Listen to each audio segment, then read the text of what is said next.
Hello, everybody. Thank you so much for joining us today. We'll begin in just a few minutes. While we wait, I'm going to ask you to promote you from attendee to panelist. Please accept my invitation so that you can turn on your cameras and join the lecture as a community. Thank you.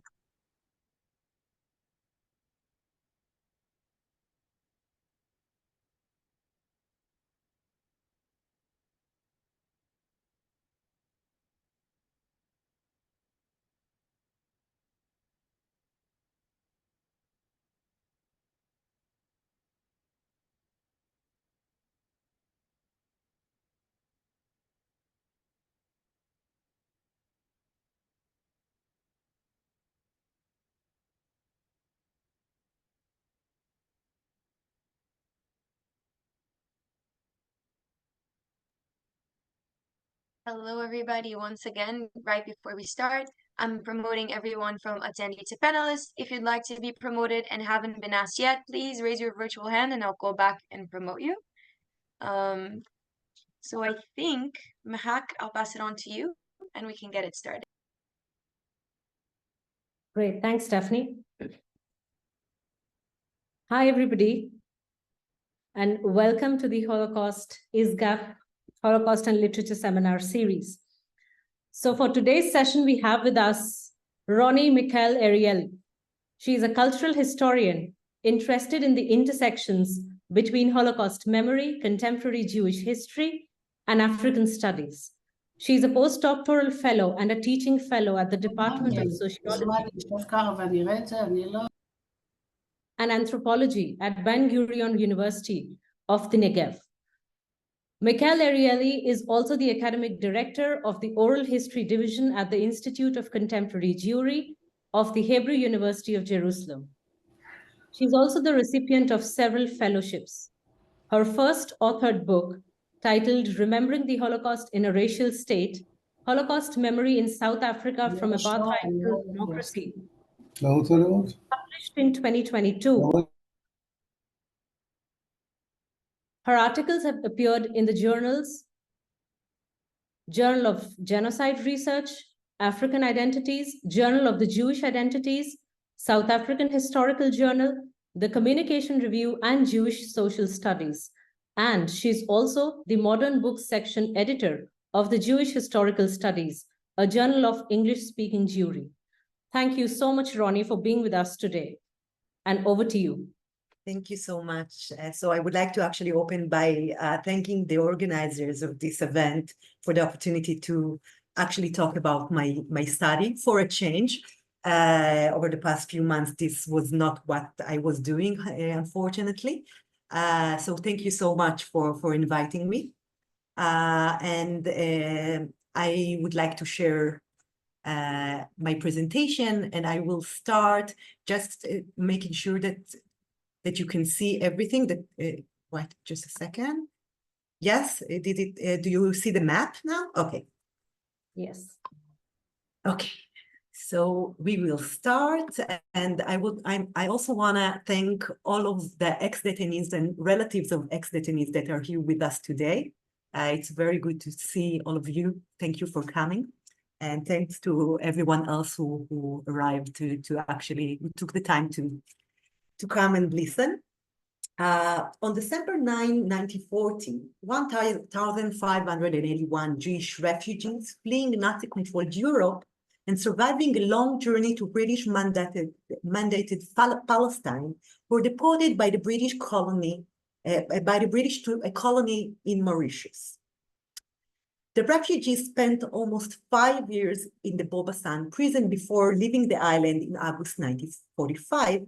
And with their departure, the site and the story all but disappeared from collective memory. Despite some commemorative efforts since the 90s, the Jewish deportation to Mauritius has largely been neglected from most accounts of the Second World War and the Holocaust, and until recently, it has been also on the periphery of Mauritian collective memory. Located off the eastern coast of Africa, Mauritius, an island with no indigenous people, population, has a complicated colonial history. And the first Creoles, the Afro-Mauritians, who were brought in as slaves, during the Dutch occupation in the 17th century, and the French occupation in the 18th century, mostly from Eastern Africa, with a few non-African slaves arriving from India, Indonesia, and Malaysia. A small number of Chinese Sino-Mauritians were also brought to the island, first as indentured laborers during the Dutch occupation, and later under French and British rule as free merchants. Moreover, after the British gained control on the island in 1810, the French settlers maintained their economic and cultural status. And following the abolition of slavery in 1835, the British brought in indentured laborers from India. The Indo-Mauritians soon became the majority ethnic group and had the capacity to compete economically with the European elites, facing a relatively accommodating colonial government that supported the preservation of traditional Hindu customs. Consequently, while the Creoles had no unified identity due to their varying slave origins, the other ethnic groups had developed somewhat of a collective identity. Mauritius gained independence on March 12, 1968, becoming a multi-ethnic society with small but economically powerful Franco-Mauritian and Chinese elites, and a strong Indo-Mauritian and Creole presence. Nowadays, the island also has a small Jewish community of 250 members that are not related to the wartime refugees. Therefore, as Srilata Ravi argues, in Mauritius, the notion of a shared past is difficult to forge. According to the 2018 Global Peace Index, Mauritius is ranked in the top 20 of the world's most peaceful countries. However, anthropologist Thomas Hyland Eriksson argues that since Mauritius gained independence, peace is maintained on the crowded, culturally heterogeneous island only because there is a precarious numerical equilibrium and the functioning politics of compromise between the ethnic groups. And any upsetting of this balance would actually threaten the peace. This pitfall of multiculturalism is a direct expression of the national slogan, unity in diversity, which involves a careful distribution of cultural capital in the country to maintain social cohesion.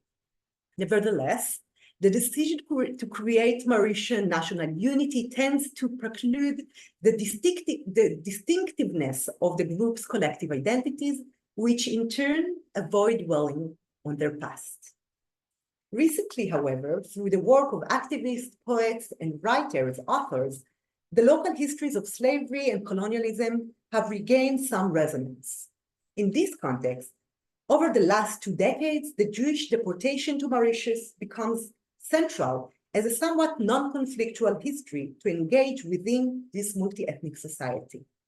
So this lecture today will actually explore the modes of Holocaust remembrance in Mauritius by focusing on local commemoration efforts of this episode of Jewish displacement, which directly connects Mauritius to the Holocaust. And it will also provide an in-depth description of the local practices of memory of the deportation at the actually only concrete site at the Saint-Martin Jewish Cemetery, the only physical trace left on the island after August 1945. And furthermore, in a very different modality, at the end of my lecture, I will move to investigate the Jewish deportation as an entry point for local authors to engage with Mauritius' legacies of slavery and colonial violence. But we need to start with the history. The Jewish deportation to Mauritius began with when 3 ships, Pacific, Milos, and Atlantic, set sail from Tulsa, Romania to Haifa Harbor in the British Mandate of Palestine, carrying 3,500 Jewish refugees. Those ships were actually chartered on September 4, 1940 by the Committee for Jewish Overseas Transports under the leadership of the Austrian Jewish financial advisor Bertolt Stoffer and with the consent and cooperation of the German authorities. The Milos and Pacific arrived in Haifa in early November. However, because of the 1939 British White Paper, which actually gave a strict immigration quota for Jews entering Palestine, the refugees were transferred to a ship called Patria to be deported to Mauritius. When the Atlantic passengers arrived in Palestine 2 weeks later, on November 24, their transfer to the Patria began as well. However, in retaliation to the deportation plan, the Haganah, the military organization of the Jewish Yishuv in Palestine, decided to plant a bomb on the Patria to disable it and prevent it from leaving Haifa. It exploded on November 25 at 9 a.m., causing the tragic death of approximately 260 Jewish refugees. The British authorities permitted the survivors of the Patria to remain in Palestine, transferring them to the Athlete camp near Haifa. However, the Atlantic passengers who had not yet been transferred to the Patria were kept in a separate section of the camp. 2 weeks later, on December 9, 1940, they were forcibly removed from Athlete and loaded on 2 ships to be deported to Mauritius. After traveling in the deportation ships for 17 days, the refugees arrived in Port Louis, Mauritius, and were transferred to the Bobasan prison, which was converted into a detention camp. They were defined by the local authorities as European detainees, and ordinances were established to legalize their detention and status and actually to prevent their contact with the local population. The high walls of the principal compound of the camp ensured separation between the men who were kept in the prison cells and the women and children, of course, who were kept in huts in a separate compound. Only in July 1942, after the detainees protested, a new order permitted the wives to visit the men's camp at certain daytime hours. Indeed, the 2 main hardships that the detainees internments were the lack of freedom and the impossibility of leading a normal family and sex life. In addition, many of the detainees arrived on the island in very poor physical health. Therefore, soon after their arrival on the island, the local authorities actually established a hospital and allocated an area outside of the local Christian cemetery to establish a Jewish cemetery for the dead. Despite the hardship and the hard conditions, the detainees maintained rich cultural and social life inside the camp. There were 2 active synagogues, schools, adult education centers, youth movements, theater groups, a Zionist association, a library, a camp newspaper, coffee shops, and so on. There were also workshops that were established in the camp where the detainees manufactured toys, bags, recycled papers, and wooden items. Those activities were made possible by the generosity of the South African Jewish Board of Deputies and the Jewish community in South Africa that actually donated a lot of funds as well as religious items for the community. Additionally, I will go back and we will get back to the cemetery in a minute, but additionally, it is important to know that in late 1941, some of the skilled detainees received temporary permits to work outside of the camp in electricity and telephone services, at the local manufacturer of perfume and toys, and as music, art, and language teachers at local schools.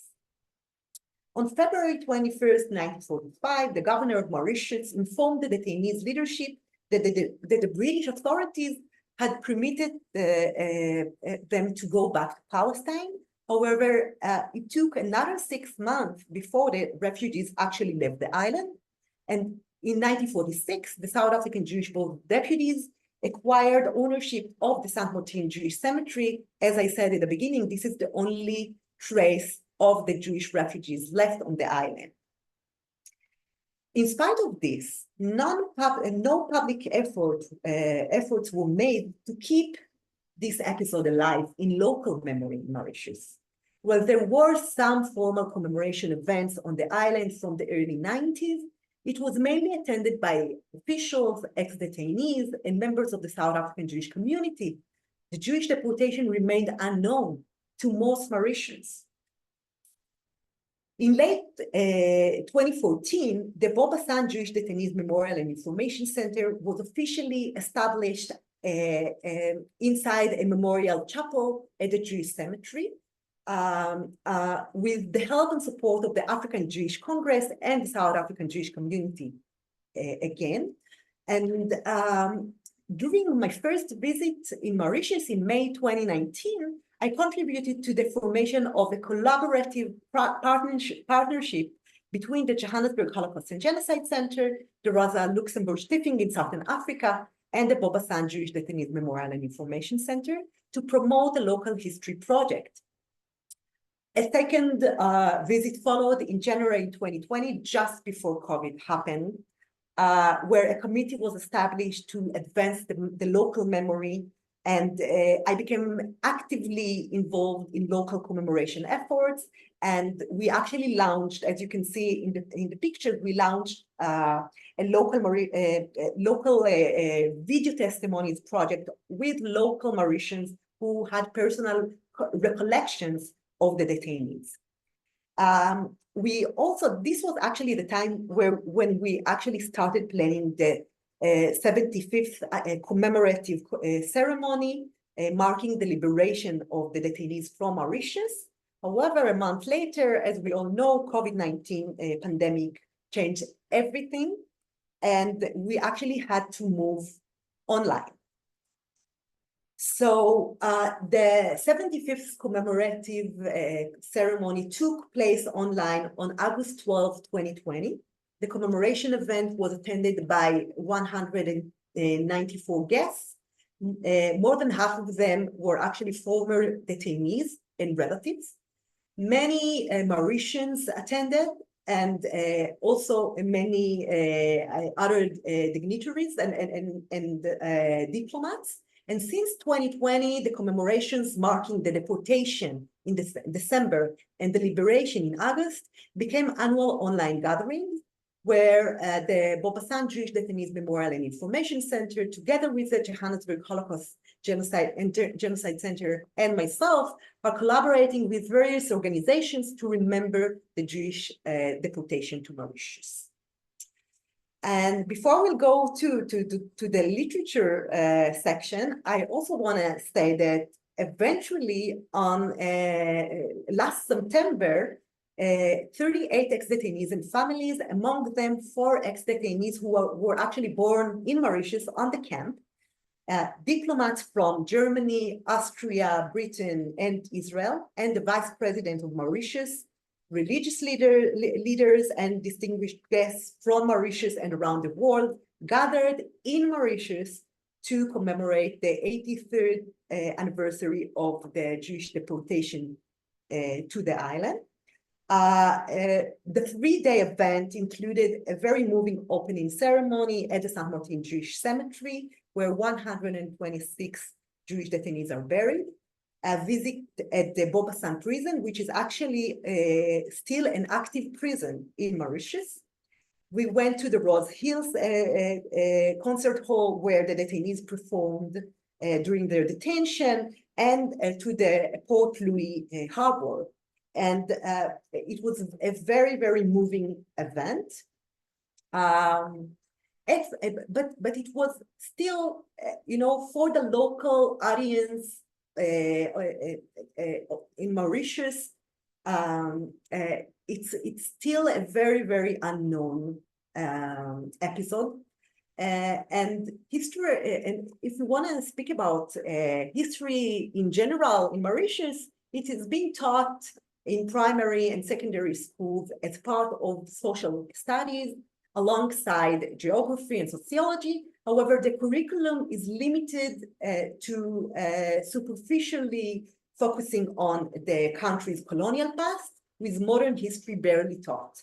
So while the Bobasan Jewish Detainees Memorial and Information Center holds educational visits for local high school students, where they actually can learn about the history of the Holocaust, the subject is not part of the national curriculum, and therefore its inclusion depends on the individual decisions of teachers. Nevertheless, as I said, since the late 90s, the Jewish deportation to Mauritius became more visible through the work of local Mauritian writers who utilized this history as a new way of understanding local legacies of colonial violence. So the first was actually Geneviève Pitot, that in 1998, so Pitot is a French Mauritian residing in Germany, that in 1998 went to an exhibition in Berlin and recognized a picture of her art teacher, who was a German Jewish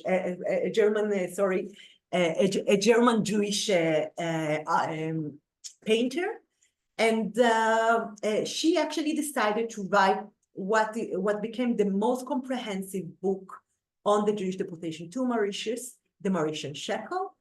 So as I said, growing up in Mauritius, Pitot had been introduced to this history by her teacher, Anna Frank Klein. You can see her self-portrait here. I actually call her Anne Frank of Mauritius. And she was a German detainee and an established painter, and one of those detainees that received those permits to work outside of the camp for 1 year. In 2007, a novel, The Last Brother, was published by Mauritian author Natasha Apana, focusing on a fictional friendship between a descendant of indentured laborer and a Jewish refugee from Czechoslovakia. And before we go into to this novel, I want just to quote Apana when she was asked why did she actually focus on the deportation, the Jewish deportation. And in 2018, she stated, I felt that when she actually found out about the Jewish episode on the island, she felt like, and I'll quote, I felt like my head was going to explode. I was ashamed of not being aware of this chapter in Mauritius history, and in particular of having to learn it from a Frenchman. I, a Mauritian, had no idea that this tragedy had taken place in my own country. Nobody had ever told me about it, not even in history class at school. It's as if the subject were taboo. And I would say that Apana's novel creates moments of intersection between the local legacies of slavery and colonialism and the story of the Jewish deportation. And those intersections were actually a source of several studies. It was positioned by Françoise Lyonnais as, and I'll quote, the first text that actually strives to capture the voice and perspective of a native Mauritian as he lived through and later in life recollects the unusual events of his childhood. And as Kirk Seeds states, the text allows for entangled and multi-directional narrative of both Jewish and colonial displacement on the island. Apana's novel was not the first to capture these entanglements. In 2001, Mauritian author Alain Gourdon-Jantier wrote a novel, La Voyage de Delcourt, focusing on the life experience of a young Creole man and his romantic, of course fictional, romantic relationship with a Jewish refugee from Danzig. While Apanat novel focuses on the encounters between the local population and the Jewish detainees as a space for local repressed histories, Alain Bourdon-Gentil had a different objective in mind. And when I interviewed him 2 years ago, he stated, the Creole society had very difficult relations with its roots because contrary to Indians, Chinese, or white people, they don't know their roots. And I will now demonstrate how in his novel points to the pitfalls of multiculturalism and exposes the painful silence of local histories in Mauritius and its devastating consequences on local identities. So the first part of the novel describes Delport's studies in Europe as a student and reveals his complex identity as a Creole. While in London, he lives with his Indo-Mauritian friend, Kiwal, who is a keen activist in the Indian independence struggle. Delcourt is ruthless. He represents the Creole as, and I'll quote, people without history, located in a geographical space that conjures up a tabula rasa, or the utopias associated with desert islands. While Kiwal dreams of returning to Mauritius after his studies to become a local politician, Delcourt wants to be a nomad without ties, without roots. And those two characters represent the fragile relations between Creoles and Indo-Mauritians in Mauritius society and reflect the difference between the two groups' identities. The second part of the novel continues to shed light on the effects of colonialism on Mauritian group identities. However, it complicates this mixture of local identities by observing the Clert's encounter with the Jewish refugees detained on the island. So chapter 8 describes the arrival of the detainees in Port Louis and the warm reception they received from the island's population. The Clerk stood with hundreds of Mauritians on platform D when the refugees arrived, and this is where he actually saw Marika, the Jewish detainee, the Jewish refugee from Danzig, for the first time. And I will quote from the novel, and this is, of course, my own translation from French. The last bus had passed by, and Delcourt waved his hand. Through the window, a young girl smiled at him. She had a gentle face that seemed to come out of a world that did not know any pain. He had remained frozen, unable to take his eyes off this young girl, continued to smile. So Delcourt received the permit to enter the camp and deliver his cargo of potatoes, but was not allowed to speak to Marika, as regences that I actually mentioned in the historical background prevented contact between the refugees and the local population. But his friend, Kiwal, who became an active politician in Mauritius, helped him to eventually obtain permission from the governor of Mauritius to visit Marika in the camp. Kiwal's close political ties with the colonial authorities, which reflect the relative mobility of the Indo-Mauritians compared to the Creoles in British colonial society, eventually enabled him to obtain papers authorizing Marika to leave the camp and live on the island as a free woman. When Delcourt arrived in the camp in order to release Marika, he met Rabbi Biller, who was the chief rabbi of the Danzig Jewish community. And when Marika introduced the rabbi to Delcourt, the rabbi turned to him and said, and I'll quote, "I wanted you to know that we will be returning soon to our promised land. Here, we all love Marika, and we are sad to know that she will not be with us when we will touch this earth that we have been waiting for so long. You have a homeland, You surely understand what I mean. And just see what he answers that actually reflects his detachment from his own country. And he proclaims, "Sir, I don't know what you mean when you speak about a homeland. I never had a homeland. My homeland is not an earth. It is a woman. It is Marika. I also waited for a long time to find her."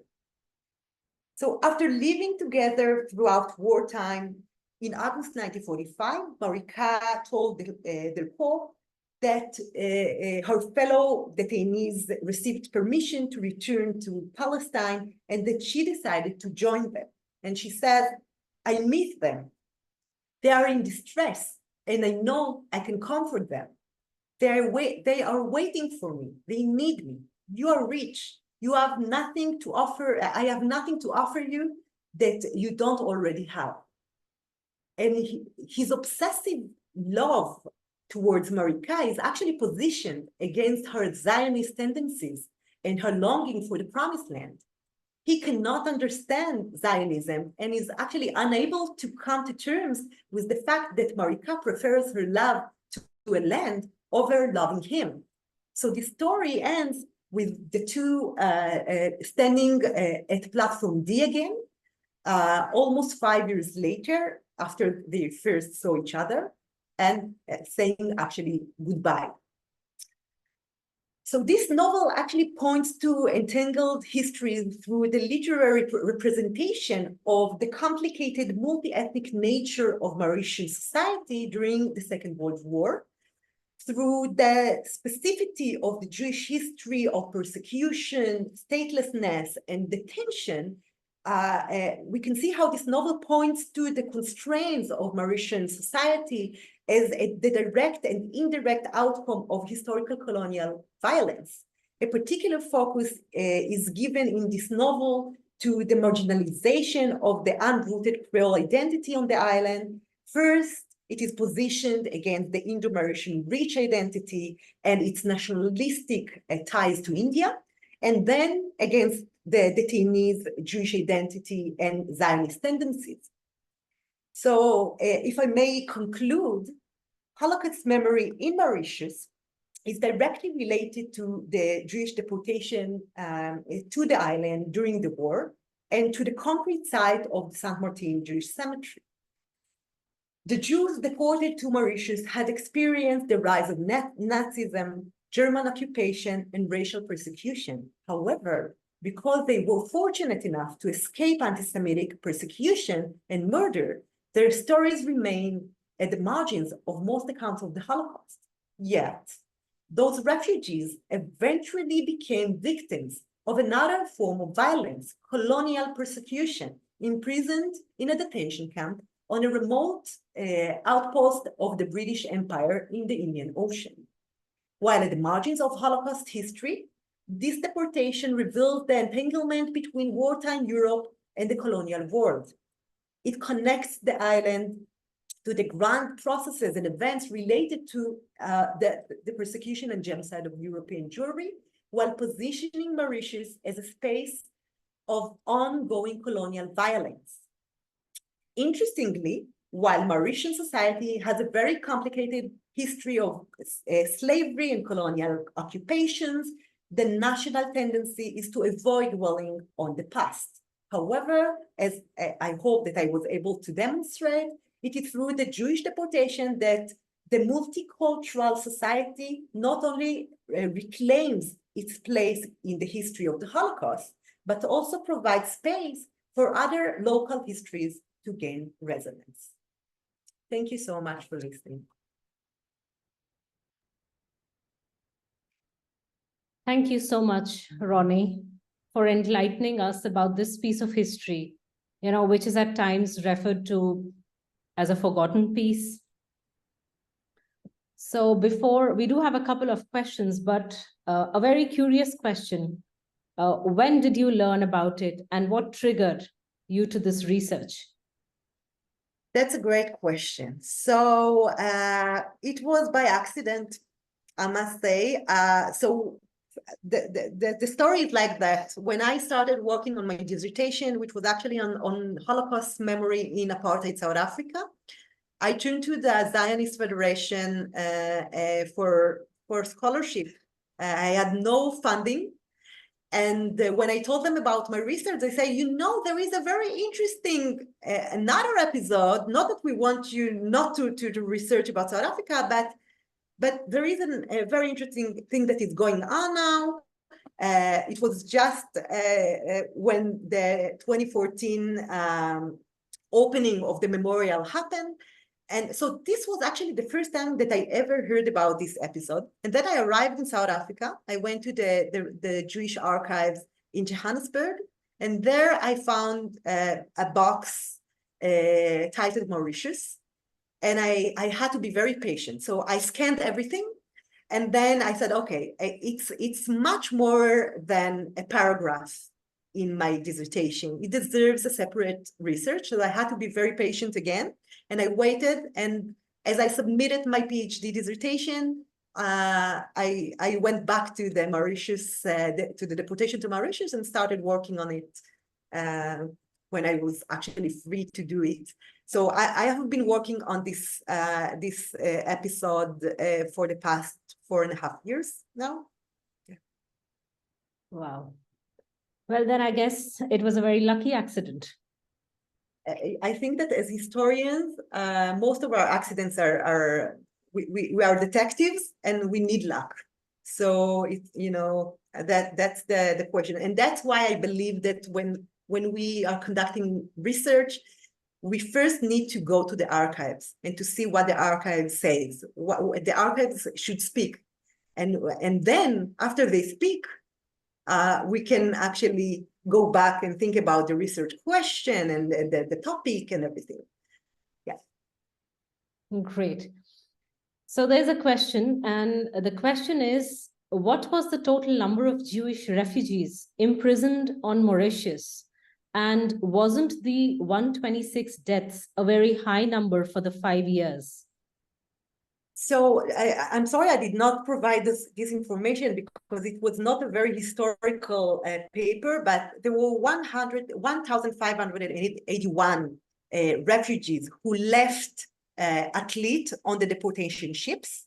1,580 survived the hardship of those 70 days of travel.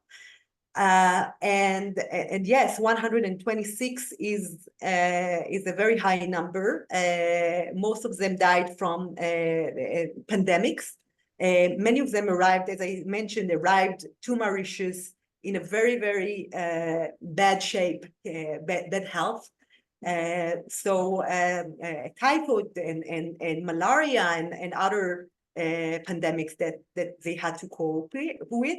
And I must say that the doctors and the nurses were all detainees. Yeah, so the staff that were actually taking care of the detainees were the detainees themselves. They were the people that worked in the hospital. Great. And then the next question is there a national religion in Mauritius? How do the different religions get along? So this is a very, very interesting question. There is this is a multi-ethnic society. They have many religions, and they are all living together. When I first came to Mauritius in 2019, I went I had a meeting with the president. And the first question that he asked me when I presented this research, this project, was, what will our Muslim population say about your project? And I said, well, I think that this is a local history. This is part of your history, a very limited and small part, but it is part of this island history. That needs to be preserved. So I do not think that it should be an issue, and it was not. And as for social cohesion, I feel that, as I said, I was fascinated when I met the Minister of Education, and she told me that they are actually not teaching local history. it made me think about my own country, which has a complicated history to engage with. So I'm not sure if this is the right direction or the right solution. But there are, when I first gave a public lecture in Mauritius, so local Mauritians told me, you know, this is what you're talking about is decolonizing our memories. So I feel like I feel like I'm not answering the question. I'm not avoiding. I'm trying to, you know, to keep it relevant. There are many complexities and difficulties when it comes to multi-ethnic societies. I think that the government is doing a lot of efforts to accommodate those complex challenges by distributing the cultural capital, by trying to provide memorial spaces and places for collective memories of the different groups. So yeah, and I must say that one of the triggers for the formation of the memorial in Mauritius was actually anti-Semitism. So there was an anti-Semitic episode that drove the president at the time to actually support establishing a memorial. So I think that this actually is a good example of how this society and the government is trying to cope with those challenges. All right, then we have what is the relationship now between Mauritian government as well as between the Mauritian population and Israel and the Hamas terror attack of October 7th? That's a very, very, you know, you can ask it about a lot of different governments. I think that if you would have asked me about the South African government, it would have been clearer, as we all know their position. So the Mauritius government is pro-Palestinian. It was always pro-Palestinian. And the relations were always very complicated. We were very, very surprised and honored to have the vice president in September. Of course, it was before the 7th of October, but we were very honored to actually have him at the opening ceremony. It was a very rare event where such a high rank governmental representative arrives. I think that the situation was very complicated. I know that the memorial was closed for a while, and that there were tensions between the Jewish community and the Muslim community. But I think that it's not, you know, it was not the main,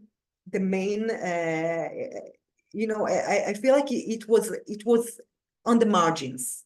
It was not very central. I must say that when the September event was over, a colleague sent to me an open letter that was published in Mauritius local press by a pro-Palestinian group, Friends of Al-Aqsa, I think they were called. And this was an open letter to the Israeli ambassador.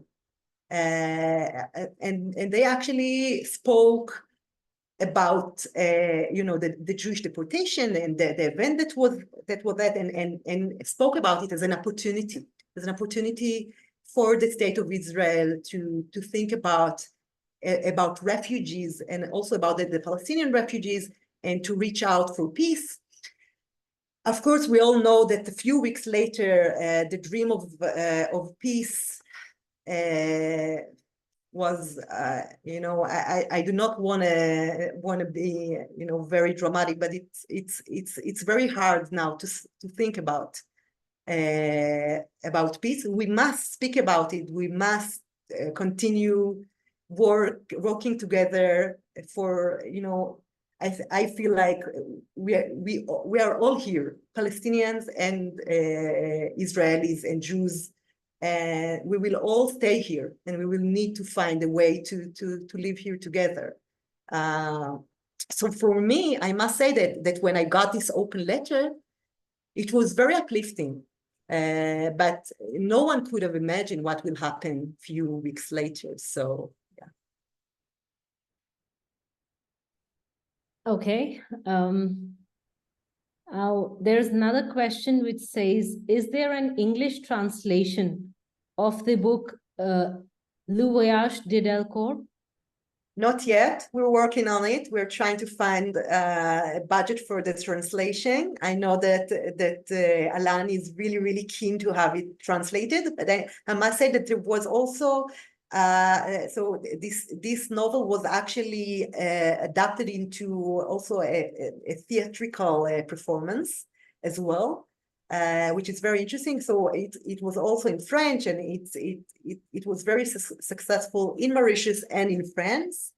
But we are hoping to actually translate this novel into English and maybe even Hebrew as well. I will keep you all posted. Great, we would love to. So anybody else, feel free to unmute yourself and ask questions. So while you are on it, Roni, you talked about Holocaust education in schools, how it's coupled with the other subjects, pretty much the same in India. What about the university education? Do we have something there in for Holocaust education? So no, so there is no, Holocaust and Genocide Center in Mauritius or Holocaust studies. There were some local scholars. I know at least two that were working on and published some articles that are related to the Jewish presence on the island. But this is really a very forgotten episode for Mauritians. Many of them never heard about the Jewish presence on the island. So unfortunately, not yet. But hopefully it will change. Even in Israel, I'm talking to you. I'm from Be'er Sheva now. I'm at the Gurion University, where there is no Holocaust studies department at all. So humanities are in distress. People are retiring, but the universities are not hiring new Holocaust researchers. And of course, I must say that I am a very particular Holocaust researcher because I'm focusing on Holocaust in Africa. So this is on the margins of Holocaust studies. But I'm here, I'm teaching. 2 hours ago, I finished 2 courses that I'm teaching here weekly on Holocaust history and on Africa and the Holocaust. So I'm grateful for what I have and what I can provide my students. That's amazing, Roni. Now, Joseph is asking, from which European countries did the Jewish refugees come from? So again, sorry for not providing it earlier. So we had like a group of around 600 Viennese, people from Austria, some from Germany, and from a group from Danzig and from Czechoslovakia. So those are the main places, but there were a few from Hungary and Poland. Most of them came from Danzig, Vienna, Munich, and Berlin, and Czechoslovakia. And I must say also that the Czechoslovakian group was particularly, so there were young people who were groups who did achshara. So they planned to go to Palestine and to work in agriculture and to actually establish the state of Israel. and they were very Zionist, and they started their journey almost, I think, 9 months before they actually left Tulsa, and they were held in Bratislava in some buildings that were converted into some kinds of detention camps until the ships were ready for them to actually start their journey to Haifa. I just posted the link to your book. Thank you so much. Roni, tell us something about that book. You have to speak on that. Yeah, so this is very different. I must say that when I started, so I wrote my thesis, my master thesis on asylum seekers here in Israel, African asylum seekers. You can see a theme that is so I'm fixed with Holocaust memory and I'm fixed with Africans. And so my thesis was on the role of Holocaust memory in the struggle of African asylum seekers in Israel. I wrote it in political science, and I wrote it as everything in Israel happened with the asylum seekers. So the government deported them, the government actually built a camp to hold them, and I started interviewing asylum seekers, and as I finished my thesis, I promised myself that I will never write about the Israeli society, and I will not write about the present. I will write history. It's easier. It's not. That's what I thought. And then I went to South Africa. And it actually happened because I received this award from Bertie Labner, the late Bertie Labner, who was in the board, the board of governors at the Ben Gurion University, and I met his daughter, and she told me about her experiences learning about the Holocaust in high school during the 80s in apartheid, South Africa. And I thought, well, this is fascinating. I must read more about this Jewish community and how they coped with apartheid. And I started reading, and then I decided that this is going to be my next project. So, and then I arrived in South Africa because I had no clue. I read a lot, but I had no clue what I will find in the archives. And I realized that the archive, there is still an apartheid in the archive. So only white voices. I was hardly able to find documents or voices, authentic voices of Black South Africans, Indian South Africans, colored. And so most of the book is actually focusing on the Jewish community in South Africa and the ways in which Holocaust memory became a leverage or a tool where they were able to fight local anti-Semitism, to mediate the Holocaust lessons to the white minority. So this is one angle, but there is a second section that I think is very important. It is focusing on life stories of Black and two activists. One is the Archbishop Desmond Tutu, and the other is the Indian Muslim South African Ahmad Muhammad Kathrada, which I was very fortunate to meet and to interview. And those chapters are actually focusing on the role of Holocaust memory in their struggle against apartheid.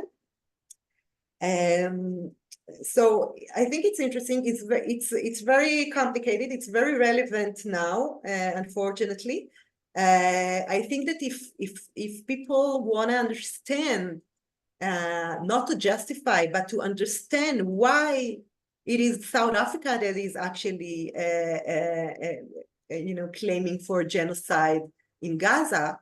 I invite you to read the book because I think that there are a lot of, historical connections, solidarity angles, but also we need to understand the role that Israel played during apartheid, during the late apartheid years. So I think that it is important to read it just to get a clue of the complexity, even without engaging with the actual question of genocide. I totally agree. One should read the book. All right. We're waiting for some more questions. Feel free to ask. Unmute yourself and ask your questions. I just loved how the way you described Holocaust memory, you know, between the global and the local. So, yeah. I think that's what I'm doing for the past 10 years now, thinking about the way the Holocaust was perceived in the colonial world, and also the way it is perceived now in post-colonial societies. I think it's really, really interesting to see how communities are engaging with this very troubling history that is, it is a Jewish history, but for many, many colonial spaces, it is also a local history. So, and I'll also say that there is a special issue that will soon be published by Patrons of Prejudice that I was very privileged to co-edit with Professor Sarah Castile. The focus of this special issue is on Jewish refugees in a colonial world.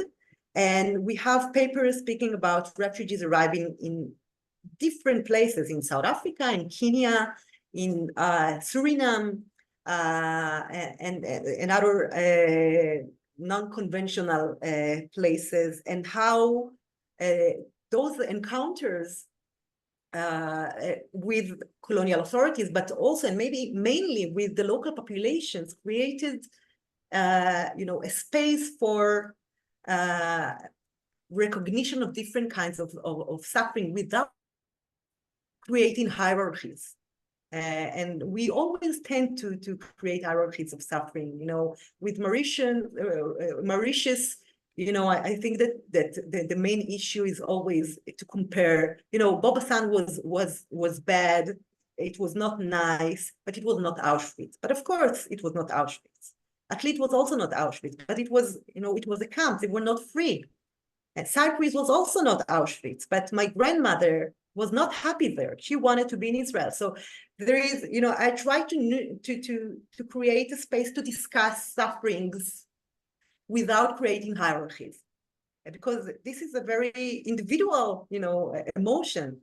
So and also to say that if we speak about the Viennese who were deported to Mauritius, most of the men from Vienna were actually sent to Dachau before they were sent to Mauritius. They spent a few months in Dachau after Kristallnacht. Some after the Anschluss and some after Kristallnacht, and they were released under the condition that they would leave at once. Many of them actually met Eichmann in Vienna. And then, they went to Palestine. They went through this hardship of a journey on the Atlantic that I can provide a lecture only about this journey, which was terrible. And then they arrive to Palestine. They are sent to Atlit, but they have hope because they know that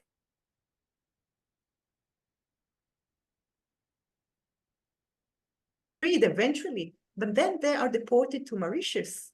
When they are deported to Mauritius and they see those iron gates of the prison, just imagine how they felt when I always echo this testimony that of a young girl, 3.5, who was deported with her dad, with her father.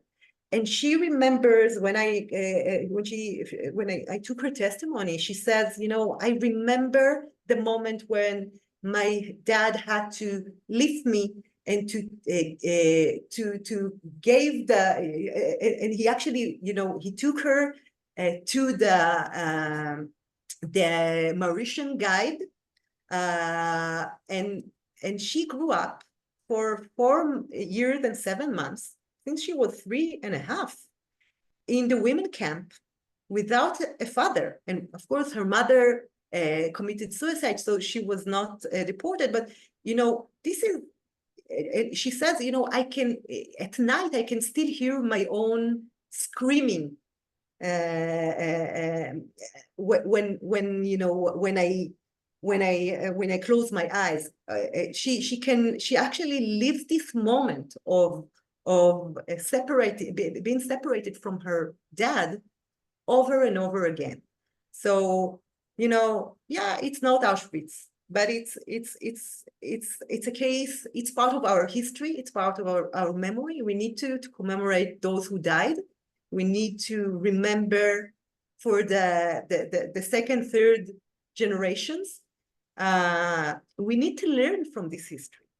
So I hope that you know we are actually doing it by conducting such lectures and by keeping this memory alive. Thank you. Thank you so much, Roni. You're doing a fascinating and amazing work. Keep at it. Thank you so much. Thank you, everybody, for joining us today. Our next session will be on February 5 with Joanne Gilbert, and she'll be speaking on Lighting the Way, a Holocaust lesson from 3 Jewish girls. So do join us on February 5. Thank you so much, everyone. Thank you all.